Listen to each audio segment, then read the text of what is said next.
Welcome to the Summer Solstice celebration with MJ Kasliner. The summer solstice is a celebration of light.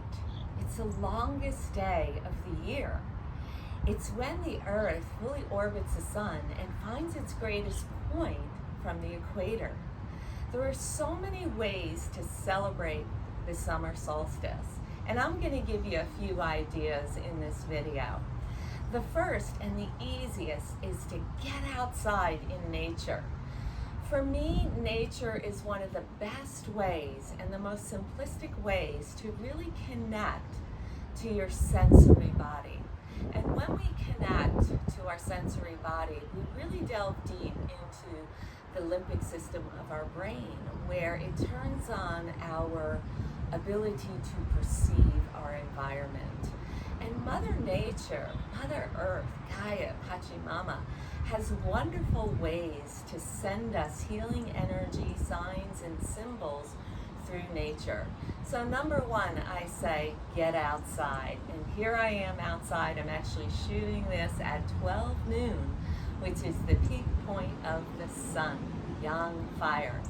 From a feng shui perspective, the summer solstice is all about the peak of the fire element, the most powerful of the 5 elements that we explore in feng shui principles and Chinese medicine.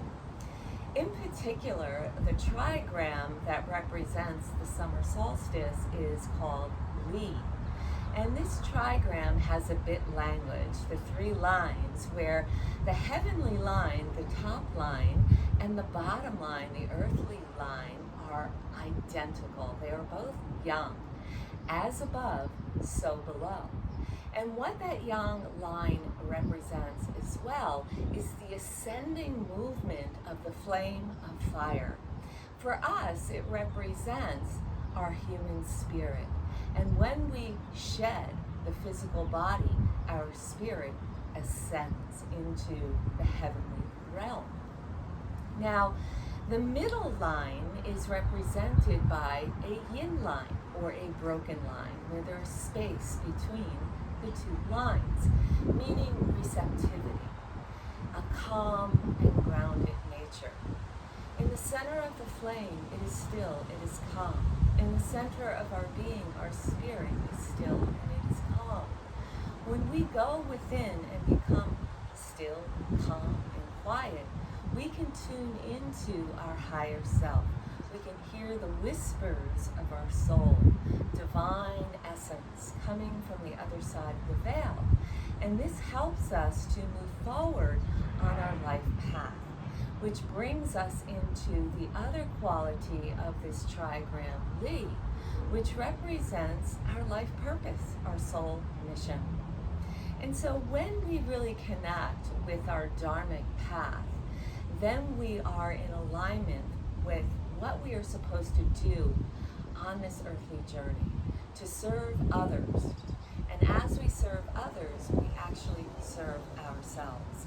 And so Li, this trigram, is also a reflection of how the outer world views us, how we contribute to humanity as being part of the human family.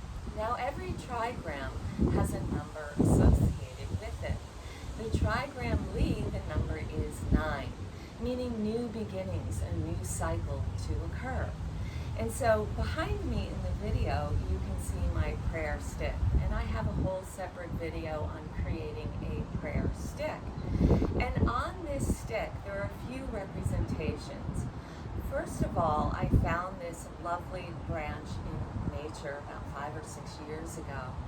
So it's really powerful because it's embedded with the vibration of nature itself. And it comes from a tree. And tree energy is all about new beginnings. It's also the element of wood, which fuels the flames of the fire, or the flames of our spirit. On my prayer stick, there are actually 9 feathers. So that number 9 representing the trigram of Li.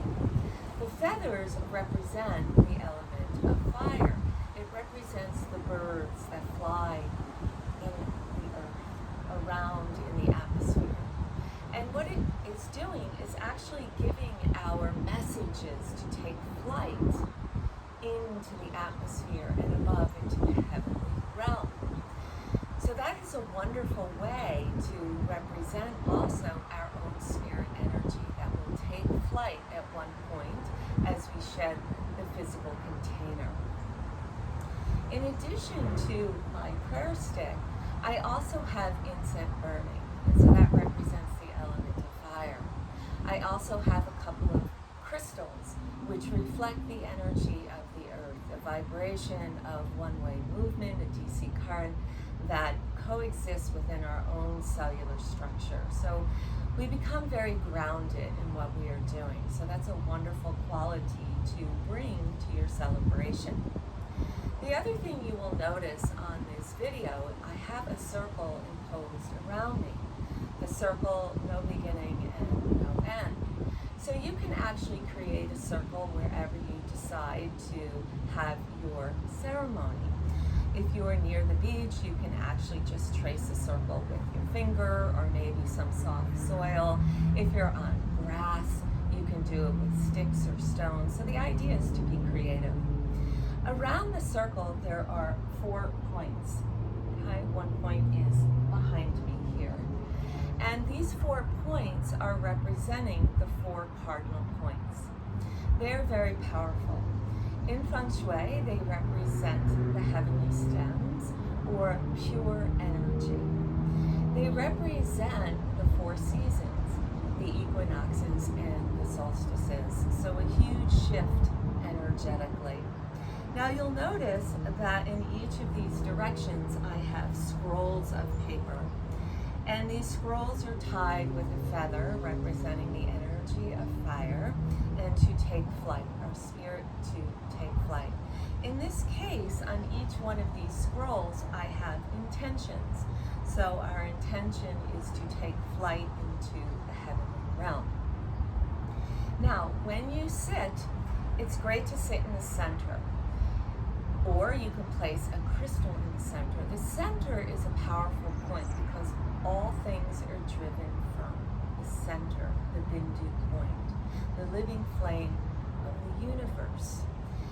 It represents also the sun, which is the center of our solar system. At each one of these points, you want to set intentions.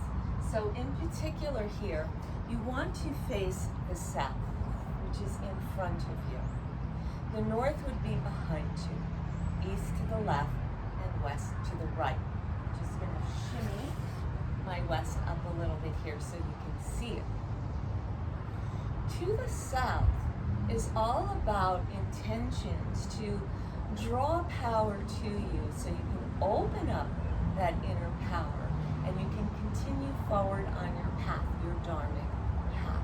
So part of it is going to rebound off of one of the other cardinal points, which I will get to, but it has a manifesting quality to it. Behind you would be the north, and the north is going to be about things you want to let go of, things that are perhaps creating stagnation in your life or obstacles and challenges. So that can be anything. You'll meditate and think about what that is. It could just be self-doubt, maybe financial insecurity, whatever that might be. To the east is all about new beginnings. Just like my branch from the tree, it's growth. So it is about learning new things, which will help to manifest and propel you to open up your inner power.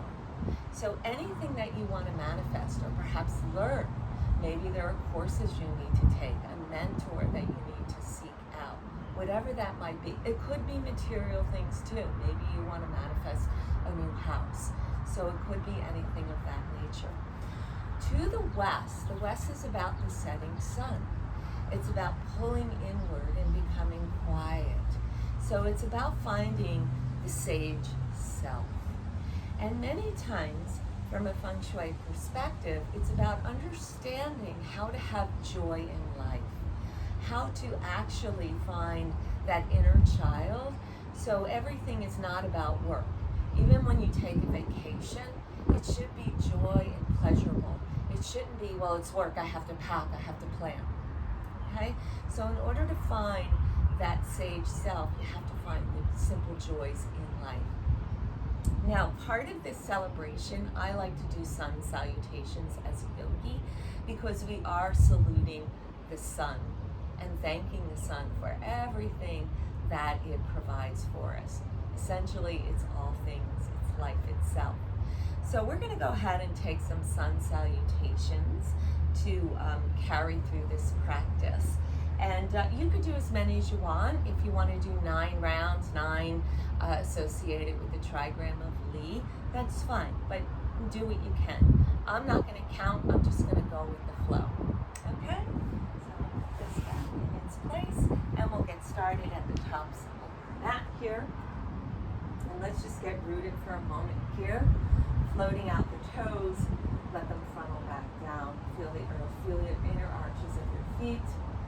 And just bear witness and open full attention, Samastiti, broadening the collarbone and lifting the base of your skull, settling the tailbone down to root the earth. Just draw the breath in from the nose. And exhale back down. Inhale, relax. Exhale, full lift. Inhale, uninterrupted.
So I just invited the energy to flow through me. A few times I guided you with some cues, but I didn't want to get overly involved with that. I wanted it more to be about a moving meditation and not so much about finding the cues. And you notice that my arms maybe went a full swan at times or pass through the Sushumna, the main channel. So again, I like to work with the energy that my intuitive body is calling me to take. And that's what I also invite you to do in this process. Remembering that the power point is the center, the living flame of the universe. And all things are driven from the center. And so every time we take an asana, a yoga pose, there is a bindu or seed point where our extremities begin to extend out from that seed point. And when that happens, through the in-breath, especially finding that lane, it creates space within the body. And in that space, there is light. And that light connects with the matrix of light in the universe, the divine light. So it's so important that when you are doing your sun salutations, and because we're honoring the element of light, the element of fire, to expand from the center and simply allow the inner guru to direct the process and not to be hung up too much on specific cues. That's why I didn't want to guide the entire sun salutations with cues. Now, what you can do with your scrolls, you have options. You can bring them into your home and place them in the cardinal points that resonate with each of your intentions. So they're there for an energetic reminder. The other thing you can do is to simply burn them. So you can take your feathers and send them in flight. And then you can actually take your paper and go ahead and burn them. So I'm going to burn mine in my fire pit when I get home. Again, the element of fire is perfect for the celebration of summer solstice. So I hope you enjoyed this short video. You can take any part of this basic celebration and apply it to your own. The key here is to go within, use your intuition, and be creative. Thank you for joining me and watching, and happy summer solstice. Namaste.